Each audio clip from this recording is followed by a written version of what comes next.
اگر اتنے ہی یہ ملک سے ریاست سے محبت کرنے والے ہیں تو انہوں نے کبھی اپنی جان کا نذرانہ کیوں نہیں پیش کیا؟ کبھی انہوں نے اپنی اولاد کیوں نہیں پیش کی؟ جب خون دینے کی باری آئے، جب قربان ہونے کی باری آئے تو ریاست کی عوام ہی خون دے گی۔ اعوذ باللہ من الشیطان الرجیم، بسم اللہ الرحمن الرحیم۔ اللہ کے نبی صلی اللہ علیہ وسلم نے منع کیا ہے راستوں میں بیٹھنے سے، اور اگر کوئی راستے میں بیٹھے تو پھر اس کا حق ادا کرے۔ حق کیا ہے؟ کہ مسافر کو تنگ نہ کرے، پریشان نہ کرے اور ایسا بےہودہ کام نہ کرے جس کی وجہ سے گزرنے والے مسافر پریشان ہو جائیں۔ ملک پاکستان کی تاریخ کے اندر ہر دور کے اندر ایسا ہی ہوتا آیا ہے کہ دو سیاسی جماعتیں ایک جب اقتدار کے اندر آتی ہے، دوسری جماعت اس کی مخالفت کرتی ہے، اور یہ المیہ ہے، یہ ہمیشہ سے ہوتا آ رہا ہے۔ اگر نون لیگ کی حکومت آئی ہے تو پی ٹی آئی نے مخالفت کی ہے، اور اگر پی ٹی آئی کی حکومت آئی ہے تو نون لیگ نے مخالفت کی ہے۔ یہ لوگ مخالفت کس طرح کرتے ہیں؟ کیا یہ آپس کے اندر ایک دوسرے کے ساتھ لڑتے ہیں؟ نہیں۔ کیا یہ ایک دوسرے کا گریبان پکڑتے ہیں؟ بالکل بھی نہیں۔ تو آپ نے کبھی تنہائی میں بیٹھ کے غور کیا ہے کہ یہ کیا کرتے ہیں؟ یہ ملک کو بند کرنے کی کوشش کرتے ہیں، راستوں کو بند کرنے کی کوشش کرتے ہیں، لانگ مارچ کے نام سے سارے روڈ بلاک کرتے ہیں، مسافروں کو پریشان کیا جاتا ہے۔ اب جو اقتدار کے اندر جماعت ہوتی ہے، اس کے مخالف نکلنے والی جماعت وہ روڈ بند کرتی ہے اور چوک بند کرتی ہے اور بازار بند کرتی ہے، لیکن اس سے اس سیاسی جماعت کو کوئی فرق نہیں پڑتا، کوئی ان کا نقصان نہیں ہوتا۔ ذاتی نقصان ہوتا ہے تو ریاست کا ہوتا ہے، نقصان ہوتا ہے تو ملک کا ہوتا ہے، نقصان ہوتا ہے تو عوام کا ہوتا ہے۔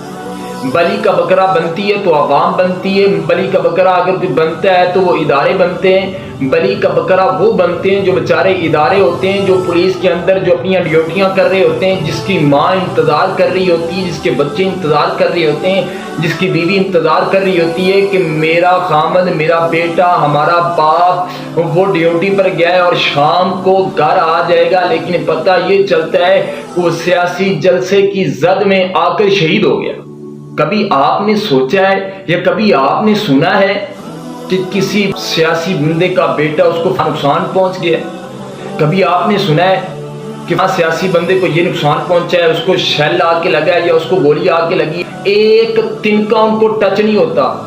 بلی کا بکرا اگر بنتی ہے تو عوام بنتی ہے۔ عوام اتنی بے وقوف ہے، جب بھی کوئی کہتا ہے اس کے پیچھے چل پڑتے ہیں، جب بھی کوئی بلاتا ہے اس کے پیچھے بھاگ دیتے ہیں، نہ دیکھتے ہیں آگے نہ پیچھے کیا ہے، کون ہے، کیا چاہتا ہے۔ اگر اتنے ہی یہ ملک سے ریاست سے محبت کرنے والے ہیں تو انہوں نے کبھی اپنی جان کا نذرانہ کیوں نہیں پیش کیا؟ کبھی انہوں نے اپنی اولاد کیوں نہیں پیش کی؟ جب خون دینے کی باری آئے، جب قربان ہونے کی باری آئے تو ریاست کی عوام ہی خون دے گی، یا ریاست کی عوام ہی قربانی دے گی، یا ریاست کی فوج ہی قربانی دے گی، یا ریاست کے ادارے ہی قربانی دیں گے؟ کبھی ان سیاست دانوں کے کسی بیٹے نے قربانی دی ہے؟ کبھی کسی سیاست دان کا بیٹا بھی شہید ہوا ہے جن کے پیچھے آپ لڑ رہے ہیں اور جن کے پیچھے آپ نے اپنے رشتہ داروں کو چھوڑ دیا ہے؟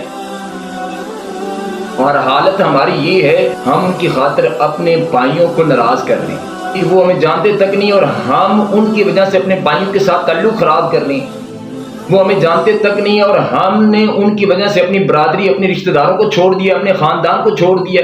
ہمیں بے وقوف بنایا جاتا ہے۔ آپ اندازہ کریں ہم کس طرح بے وقوف بن رہے ہیں۔ میرا آپ سے سوال یہ ہے کہ آپ یہ بتائیں کہ ملک پاکستان کے اندر صوبہ پنجاب کے اندر حکومت کس کی ہے؟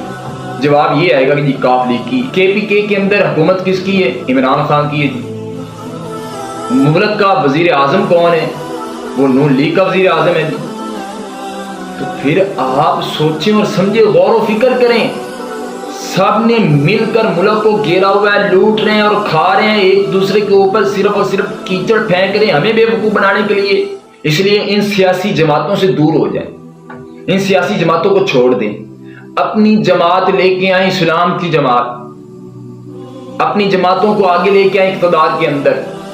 اگر آپ ملک کے اندر سکون چاہتے ہیں، اگر آپ اپنی معیشت بہترین چاہتے ہیں، اگر آپ اپنے ملک کے اندر انصاف چاہتے ہیں، تو پھر آپ کو اسلام کا نظام لانا پڑے گا، ہر صورت لانا پڑے گا، وگرنہ یہی حال ہوگا اور آہستہ آہستہ آہستہ ہم مکمل طور پر غلام بن جائیں گے کفار کے۔ اور یہ ہمارے ساتھ ہمارا حال کیا کر رہے ہیں؟ اگر P T I known league کے خلاف کھڑی ہوتی ہے تو پھر نشانہ درمیان میں فوج کو بنا دیتی ہے اور ہمارے اداروں کو بنا دیتی ہے، اور اگر نون لیگ پی ٹی آئی کے مخالف کھڑی ہوتی ہے اور لانگ مارچ کرتی ہے اور جلد سے جلوس نکالتی ہے تو کیا کرتے ہیں یہ لوگ؟ فوج کو نشانہ بناتے ہیں اور ہمارے اداروں کو نشانہ بناتے ہیں۔ آپس کے اندر ان کی حالت یہ ہے کہ ایک قربانی بھی ملک کے لیے دے سکے، ان سب نے ملک کو نقصان دیا ہے، ان سب نے اسلام کو نقصان دیا ہے۔ اگر عمران خان اقتدار کے اندر آیا تو اس نے کیا کیا ہے؟ اس نے قادیانیوں اور سکھوں کو ملک سے جناب رستہ دیا ہے اور قادیانیوں کو اقتدار کے اندر عہدے دیے، اور نواز شریف کی جب حکومت تھی انہوں نے کیا ہے؟ کبھی ختم نبوت پر ڈاکہ مارا ہے، کبھی علماء کو شہید کروایا ہے۔ اور کوئی تم میں سے کوئی بندہ دعا نہیں کرے گا کہ جو فلاں سیاستدان اللہ کرے میرا بیٹا یہ شیخ رشید جیسا بن جائے، نہیں۔ ہاں اگر مائیں دعا کرتی ہیں تو یہ ضرور دعا کرتی ہے اللہ مجھے بیٹا حافظ سعید صاحب جیسا عطا کر دے۔ ماں جب ہاتھ اٹھاتی ہے اس ملک کے اندر دعا کرتی ہے کہ اللہ بیٹا سراج الحق جیسا دے دے، کہ اللہ ہمیں بیٹا وہ عبدالستار ایدی جیسا دے دے۔ لیکن جب ورثاء کی باری آتی اس وقت کمینے لوگ اقتدار میں تم کھڑے کر دیتے ہو۔ جب ملک کو سنبھالنے کی باری آتی ہے تو تم اس کی اقتدار اور اس کا نظام اور اس کا نظم جو ہے وہ کمینے لوگوں کے ہاتھ میں دے دیتے ہو۔ تمہاری خدمت کریں یہ اسلامی جماعتیں، تم پر کوئی مصیبت پہنچے تو اسلامی جماعتیں تمہارے ساتھ آ کے کھڑی ہو جائیں۔ ہم اتنے منافق ہیں، اتنے زیادہ منافق ہو چکے ہیں، دعا کرتے ہیں اللہ ہمیں عمر جیسا حکمران عطا کر دے، لیکن جب ووٹ کی باری آتی ہے ہم ابو جہل ووٹ دے کر گھر آ جاتے ہیں۔ تمام ملک کے شہریوں سے اپیل ہے کہ اپنی اسلامی جماعتوں کو سپورٹ کریں۔ آپ گلیوں کی فکر نہ کریں، آپ اپنے جناب سڑکوں کی فکر نہ کریں، آپ روڈوں کی فکر نہ کریں، آپ فکر صرف اور صرف دین کی کریں۔ جو آپ کو دیندار انسان مل گیا، جو دین کی قدر کرنے والا مل گیا، وہ آپ کا کبھی حق نہیں کھائے گا۔ جو اللہ اور اس کے رسول کا غلام ہوا وہ کبھی بھی تمہارا حق نہیں کھا سکتا۔ اسلامی جماعت کیا ہے؟ وہ جماعت اسلامی سے ہو، وہ تحریک لبیک سے ہو، وہ تحریک اللہ اکبر سے ہو، ان کو ووٹ دیں اور ان کو سپورٹ کریں اور ان کو آگے لے کے آئیں۔